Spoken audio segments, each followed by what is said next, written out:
Terminal. तो हम terminal खोल लेते हैं।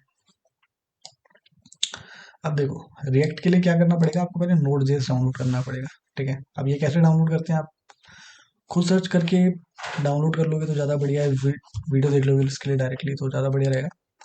बट मैं यहाँ पे नहीं बताऊंगा, एंड मैं यहाँ पे क्या करूँगा, ओके ये क्या है, history restored, history restored. Okay, तो मैं क्या करूँगा, npx करूँगा। देखो हम क्या करते हैं, रिएक्ट ऐप बनाते हैं। रिएक्ट क्यों यूज़ करते हैं, सबसे बड़ा सवाल तो ये होना चाहिए, ठीक है, कि रिएक्ट का हम यूज़ ही क्यों कर रहे हैं। ठीक है, हमारे पास जब हमें HTML आती है, CSS हमारे पास यहाँ पे पड़ी है, CSS की फाइल, और रिएक्ट की फाइल भी पड़ी है, और सॉरी CSS रिएक्ट की नहीं, जावास्क्रिप्ट की फाइल पड़ी है। तो हम रिएक्ट क्यों यूज़ करें, ठीक है, क्यों यूज़ करें रिएक्ट। तो देखो सबसे इम्पोर्टेंट चीज़ ये है कि हम अपना काम हमेशा आसान से आसान से आसान से और आसान बनाते हैं, और ये रिएक्ट जो है हमारी मदद करता है इस काम में। ठीक है, मान लो मुझे पहले HTML लिखना पड़ेगा, फिर JS लिखना पड़ेगा, फिर CSS लिखना पड़ेगा, ये चीज़ तो हमें वहाँ भी लिखनी पड़ेगी, लेकिन हमें वहाँ पे बनी बनाई फोल्डर स्ट्रक्चर मिल जाएगा, एक फोल्डर स्ट्रक्चर मिल जाएगा। ठीक है, जो हमारा काम आसान करेगा। फिर दूसरी चीज़ के बारे में बात करूँ तो एक अच्छा सा एनवायरनमेंट मिल जाएगा। ठीक है, एनवायरनमेंट अच्छा सा मतलब उस एनवायरनमेंट, वो एनवायरनमेंट हमारी काफ़ी अच्छी तरीके से हेल्प करेगा। ठीक है, मान लो आप, हाँ ये बिल्कुल उसी तरीके से जैसे मान लो एक आदमी ने दुकान खोल रखी है, ठीक है, किसी गली के नुक्कड़ पे, और एक आदमी है बिजनेसमैन है जिसने अपनी कंपनी खोल रखी है। तो बिजनेसमैन, अब रिएक्ट को मानो कि वो बिजनेस, मतलब एक बिजनेस मॉडल है, और HTML CSS जावास्क्रिप्ट मान लो कि दुकान है। ठीक है, तो सामान तो इसके पास भी होगा और सामान इसके पास भी होगा, लेकिन ये अपने एम्प्लॉयज़ को एक सही एनवायरनमेंट देगा ताकि वो और ज़्यादा सही तरीके से उस चीज़ को बेच सकें या उसको इम्प्रूव कर सकें। फैक्ट्री होगी, गोडाउन होगा, बढ़िया तरीके से ये सारी चीज़ होंगी। जबकि HTML CSS जावास्क्रिप्ट वही चीज़ें बेचेगा और आराम से बेच के उतने से में काम करेगा, लेकिन ये उससे बड़ी बड़ी चीज़ें और बड़े आसान तरीके से काम करवा लेगा, इसके पास ज़्यादा वो भी चीज़ें होंगी। ठीक है, तो इतना यही ऐसा कुछ फ़र्क है। ठीक है, तो शुरू करते हैं रिएक्ट को। एंड रिएक्ट को स्टार्ट कैसे करते हैं, तो देखो बेसिकली कमांड होती है npx create react app, create react app. ठीक है, और ये हाइफन आएगा यहाँ पे। ठीक है, अब यहाँ के बाद आपको अपना नाम लिखना पड़ता है। बेसिकली आप जब जाओगे गूगल पे सर्च करोगे तो ऐसी कुछ कमांड आएगी। ठीक है, और npx की जगह कई जगह पे npm भी आएगा। npx का मतलब है सिर्फ मैं इसके लिए कर रहा हूँ, और npm का मतलब है कि मैं वो नोट का पूरा पैकेज डाउनलोड करके अपने अंदर कर रहा हूँ। npx का मतलब है ठीक है मुझे सिर्फ इसके लिए चाहिए। तो ठीक है, ये लाइट होता है, और लाइट नहीं होता मतलब ये बस इस वाले के लिए होता है। ठीक है, npm में पूरा उसके अंदर आ जाता है, तो मुझे सिर्फ इसके लिए चाहिए, तो ये ठीक है। ओके, और एक और चीज़ है जो माई ऐप है ना, इसकी जगह मैं हटा के अगर मैं चाहता हूँ कि किसी पर्टिकुलर फोल्डर के अंदर मैं ऑलरेडी हूँ और मैं चाहता हूँ कि इसी के अंदर ये सारी फाइल्स आए, तो मैं डॉट लगा सकता हूँ। ठीक है, डॉट लगाने का मतलब ये इसी जो प्रोडेव एफ फोल्डर है ना, इसी के अंदर पूरा आएगी। ठीक है, अब मैं ये वाली फाइल डिलीट कर देता हूँ। ठीक है, डिलीट, डिलीट,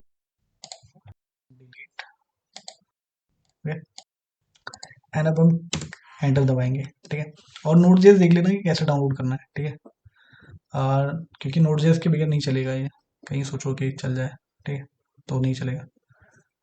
एंड मैं सोच रहा हूँ,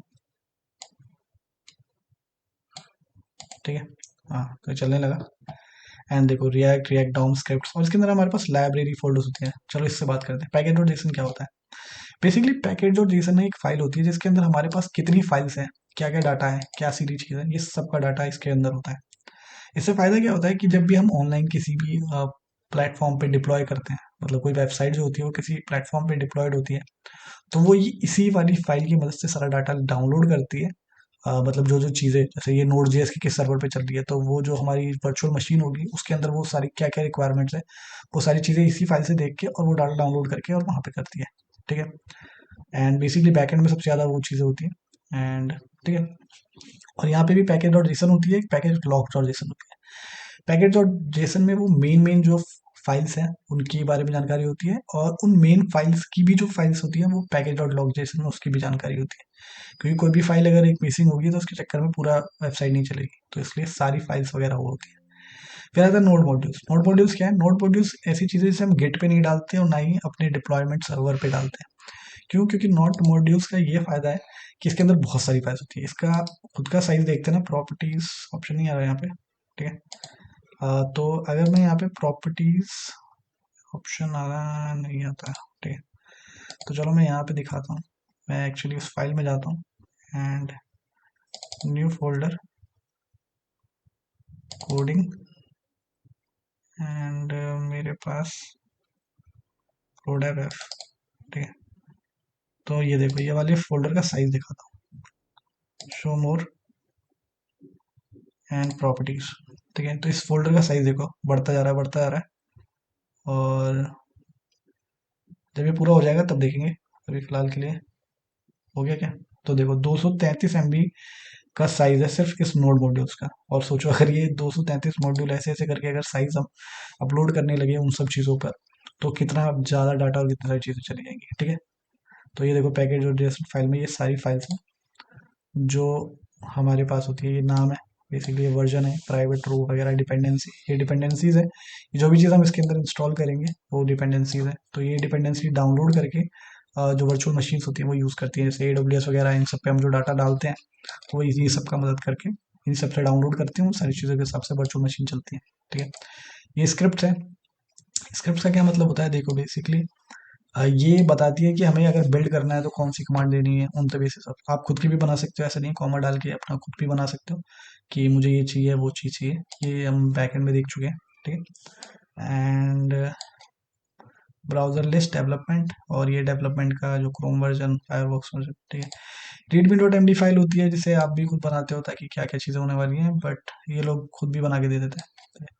पैकेज लॉग जेसन में बता चुका हूँ। पैकेज डॉट लॉग जो जेसन में क्या होती है, जो डिपेंडेंसी की भी डिपेंडेंसीज होती हैं, ठीक है। मतलब फाइल्स की भी और जो फाइल्स होती है ना वो सारी होती हैं इसके अंदर, ताकि वो भी डाउनलोड हो सके, ठीक है। गिट इग्नोर एक फाइल होती है जिससे क्या होता है, जब भी हम गिट पे डाल रहे होते हैं ना तो कुछ फाइल्स होती हैं जो हमें नहीं भेजनी होती है। जैसे मैंने कहा था ना 233 MB की सिर्फ नोड मॉड्यूल है, तो हम नहीं चाहते कि ये फाइल जाए, तो नोड मॉड्यूल को हम ऐसे ही स्लैश नोड अंडरस्कोर मॉड्यूल्स करके डाल देते हैं, तो ये वाली फाइल्स गिट पे जाती नहीं है इसके बाद। वरना अगर आपकी गिट इग्नोर की फाइल नहीं होगी तो क्या होगा कि ये नोड मॉड्यूल भी उस पर जाने लगेगा, ठीक है। और सोचो 233 MB ऐसे ऐसे करके आपका गिट पे कितना डाटा जाएगा और टाइम भी खराब होगा, ठीक है। और जबकि इसकी जरूरत भी नहीं है, ओके। पब्लिक फोल्डर होता है। पब्लिक फोल्डर बेसिकली इसके अंदर इमेजेस होते हैं या फिर आइकन्स वगैरह होते हैं, ठीक है। ये रिएक्ट का आइकन होता है एंड HTML फाइल होती है। HTML फाइल ये वही HTML फाइल है जो हमने बनाई है, वैसी HTML फाइल होती है एंड प्री बिल्ट बन के आती है। इसके अंदर एक रूट फोल्डर होता है, जिस रूट फोल्डर, जैसे हमने वो टू डू ऐप बनाया था ना उसके अंदर जो रूट फोल्डर बनाया था वैसे ही कुछ होता है, वैसे के अंदर हम सारी चीज़ें डालते हैं, ठीक है। फिर ये लोगो है उसी का, रिएक्ट का। मैनिफेस्ट डॉट जेसन है ये, ठीक है। robot.txt कुछ ज़्यादा इंपॉर्टेंट नहीं है ये सारी चीज़ें। अब आते हैं मेन फोल्डर SRC को बेसिकली सोर्स भी कह सकते हो, ठीक है। अब देखो इसके अंदर एक app.css फाइल है जो CSS की फाइल है, इस ऐप की CSS फाइल है, ठीक है। ये test.js है जिसमें टेस्ट करने के कुछ होते हैं, जिसका कोई ज़्यादा इंपॉर्टेंट नहीं है, हटा दो इसे। क्लीन करते हैं logo.svg, ये लोगो की फाइल होगी, ठीक है। इसमें एक लोगो होता है, हटा दो इसको, काम नहीं है हमारे लिए। रिपोर्ट है, इसे भी हटा दो। इसको हटा दे, ये चीज़ें हटा दो, के चक्कर में क्या होगा, चीज़ें चलेंगी नहीं। जैसे ये वाली चीज़ है, ठीक है, ये चीज़ें भी हटानी पड़ेंगी एंड वहाँ जो लोगो दे रखा है ना वो भी हटाना पड़ेगा, क्योंकि ये हमारे काम का नहीं है, इसलिए हम इन्हें हटा देते हैं। क्योंकि ये एक प्री बिल्ट डाटा में बना के देता है, जो कि रिएक्ट का साइन ऐसे बन के और घूमता रहता है, जो कि आपने देखा होगा मेरे हिसाब से, ठीक है। जब भी रिएक्ट आप खोलोगे तो वही चीज़ आती है। अब हम ऑलमोस्ट चीज़ें हटा चुके हैं एंड अब शुरू करते हैं यहाँ से। तो देखो ये index.js फाइल, ये मेन फाइल है, ठीक है। ये मेन फाइल है। देखो इसमें जो ऐप कंपोनेंट है ना, ये ऐप कंपोनेंट ये वाली फाइल है। तो इस वाली फाइल से ये वाली फाइल कनेक्टेड है, ठीक है। ये वाली फाइल यहाँ से कनेक्टेड है, react.dom.create root, ठीक है। देखो ये रूट एलिमेंट को ले रहा है, जैसे हम गेट एलिमेंट आईडी से वहां पे लेते थे ना जावास्क्रिप्ट में, बिल्कुल ऐसे ही रूट को लेके और रिएक्ट डॉम, ठीक है। फिर इसको मैनिपुलेट किया जा रहा है, मतलब इसके अंदर हम ऐप, ये वाला ऐप दे रहे हैं। और ये स्ट्रिक्ट मोड क्या करता है, ये 2 बार चीज़ों को रेंडर कराता है ताकि पूरी श्योरिटी रहेगी हमारा चीज़ चल रही है, बस यही है, ओके। इसके बाद हमारा जो भी काम होगा सारा काम यहाँ ऐप से शुरू होगा, ठीक है। तो ये ऐप जो होती है मेन फाइल होती है, एंड इसके अंदर में हेडर लोगो ये वो फलाने का नाम, इसको कैसे बनाते हैं ये भी थोड़ा हार्ड लग रहा होगा तो इसे डिलीट कर देते हैं। स्टार्टिंग से बेसिक से बताएंगे। एंड यहाँ तक हो गया स्टार्ट कैसे करना है, ठीक है। तो सबसे पहले npm स्टार्ट कमांड होती है, मैंने वैसे बहुत कुछ डिलीट कर दिया, ठीक है। ये कमांड होती है स्टार्ट करने की, और ये स्टार्ट जब आप कमांड करते हो ना, तो जैसे मैं ये चला रहा था, अब इसे चलाने की जरूरत नहीं है इसमें, रिएक्ट में ये चलाने की जरूरत नहीं पड़ती। वो अपने आप चल जाता है, और लोकल होस्ट 3000 पे चलता है, यहाँ पे अभी आ जाएगा लिखा हुआ। और इसमें एक और बना के आता है कुछ, ठीक है, बन के आता है एक, वो मैंने फाइल डिलीट कर दी वरना वो दिखा देता मैं, ठीक है, इसको भी हटा दो। बाकी मैं आपको दिखाऊंगा, ठीक है, बस हो जाए एक बार चालू, ठीक है। तो काफ़ी सहूलियत मिल जाती है, काफ़ी अच्छा लगता है, इससे काम करने में आसान हो जाती है, क्योंकि फाइल का स्ट्रक्चर पूरा एक डिज़ाइन आपको मिल जाएगा, ठीक है, और भी बहुत सारी चीज़ें आपको डिज़ाइन मिल जाएगी। थोड़ा स्लो चल रहा है ना। ओके ओके, ठीक है।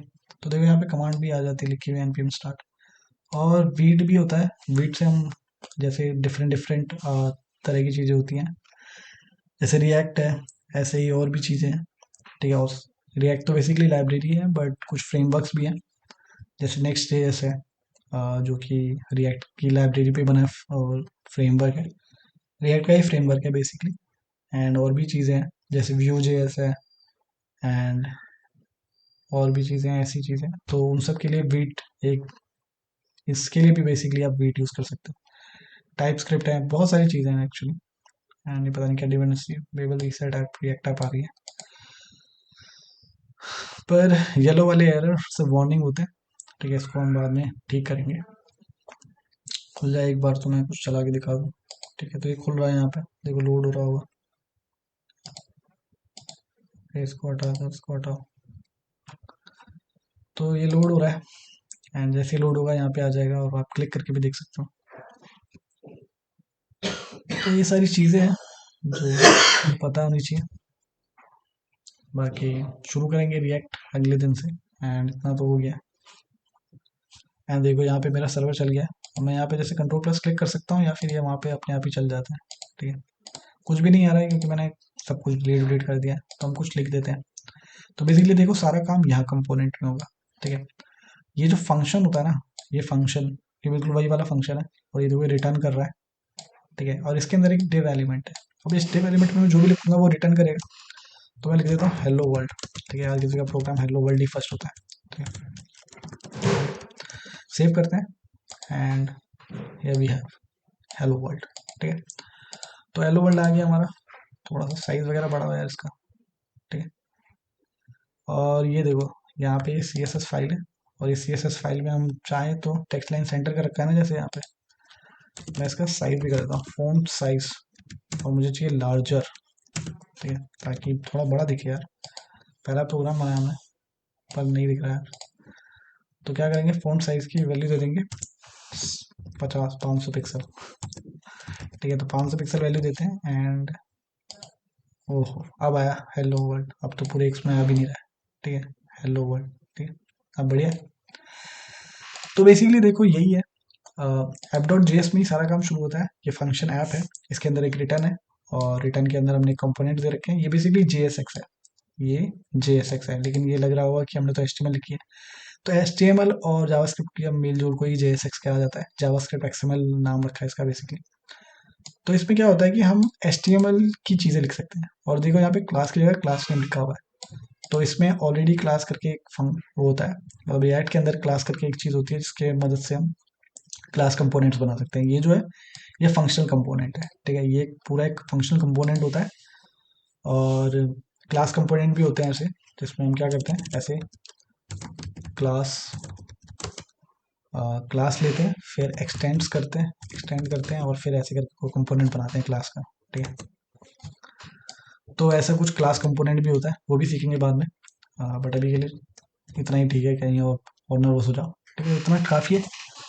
बाकी देखते हैं नेक्स्ट क्लास में, और बनाएंगे पहले फंक्शन कंपोनेंट्स बनाएंगे क्योंकि वो आसान होते हैं, और यूज भी अब सबसे ज़्यादा फंक्शन कंपोनेंट होते हैं, क्लास कंपोनेंट कम ही होते हैं, तो मैं वो एंड में सोचूंगा बताने की, ताकि ज़्यादा दिक्कत ना हो, जब थोड़ा कंफर्टेबल हो जाओ तब ठीक है, thank you guys, thanks for watching और देखते रहो इस तरह से वीडियो।